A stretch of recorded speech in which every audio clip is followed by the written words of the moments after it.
नमस्ते। आज हम बात करने वाले हैं एक बहुत ही कॉमन एंटीबायोटिक की, जिसका नाम शायद कई लोगों ने सुना होगा, नॉरफ्लॉक्सासिन। तो चलिए आज इसी को थोड़ा और करीब से समझते हैं कि आखिर है क्या और काम कैसे करती है। कभी ना कभी डॉक्टर ने ये दवा प्रिस्क्राइब की होगी और मन में सवाल जरूर आया होगा कि भाई ये असल में है क्या, करती क्या है। आज इन्हीं सवालों के जवाब ढूंढने की कोशिश करते हैं। तो नॉरफ्लॉक्सासिन है क्या?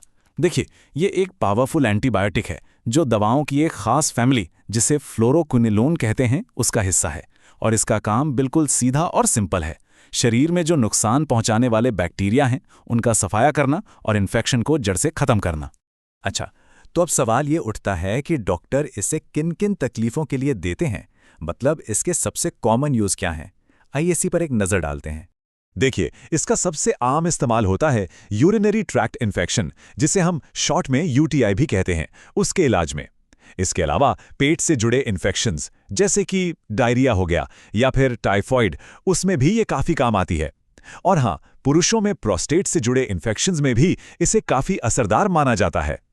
ठीक है, ये तो समझ आ गया कि ये दवा किन इन्फेक्शंस में काम आती है, पर ये काम करती कैसे है? मतलब बैक्टीरिया को खत्म करने का इसका तरीका क्या है? चलिए, इसके पीछे की साइंस को एकदम आसान भाषा में समझने की कोशिश करते हैं। इसको समझने का एक बहुत ही मजेदार तरीका है। सोचिए, हर बैक्टीरिया के अंदर ना एक ब्लूप्रिंट रूम है, ठीक, जहां वो अपने जैसे और बैक्टीरिया बनाने का, मतलब अपनी आबादी बढ़ाने का पूरा प्लान तैयार करता है। नॉरफ्लॉक्सासिन क्या करती है? ये बस एक चाबी की तरह जाकर उसी ब्लूप्रिंट रूम के दरवाजे पर ताला लगा देती है। तो ये पूरा प्रोसेस ना 3 सिंपल स्टेप्स में होता है। स्टेप नंबर 1, ये दवा शरीर में घुसते ही सीधे उन बैक्टीरिया को टारगेट करती है जो इन्फेक्शन की जड़ हैं। स्टेप नंबर 2, ये उनके डीएनए को कॉपी करने की मशीन को ही ब्लॉक कर देती है, मतलब बैक्टीरिया अपनी नकल ही नहीं बना पाते। और स्टेप 3, जो कि नतीजा है, जब बैक्टीरिया अपनी संख्या बढ़ा ही नहीं पाएंगे तो धीरे धीरे खत्म हो जाएंगे और इन्फेक्शन साफ।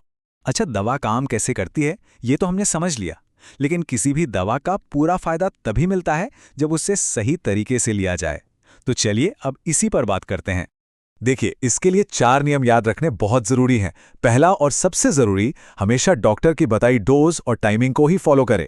दूसरा, इसे खाली पेट लेने की सलाह दी जाती है ताकि ये शरीर में अच्छी तरह से अब्जॉर्ब हो सके। तीसरा, गोली को चबाना नहीं है, उसे एक पूरे ग्लास पानी के साथ सीधे निगल लेना है।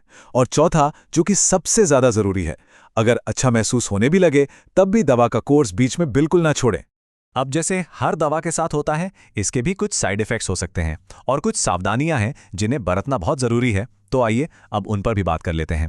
आम तौर पर कुछ लोगों को हल्के साइड इफेक्ट्स महसूस हो सकते हैं, जैसे कि मतली आना, थोड़ा चक्कर आना, सिरदर्द या पेट में हल्का दर्द। ये अक्सर अपने आप ठीक हो जाते हैं। लेकिन यहाँ ध्यान देने वाली बात यह है कि अगर ये साइड इफेक्ट्स बहुत ज़्यादा बढ़ जाएं या आपको गंभीर लगने लगें तो फिर इंतज़ार नहीं करना है, फौरन अपने डॉक्टर से बात करनी है।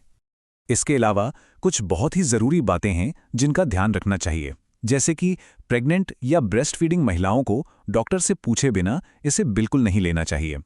आमतौर पर यह दवा 18 साल से कम उम्र के बच्चों को नहीं दी जाती। अगर किसी को किडनी या लिवर की कोई बीमारी है तो ये बात डॉक्टर को बताना बहुत ज़रूरी है।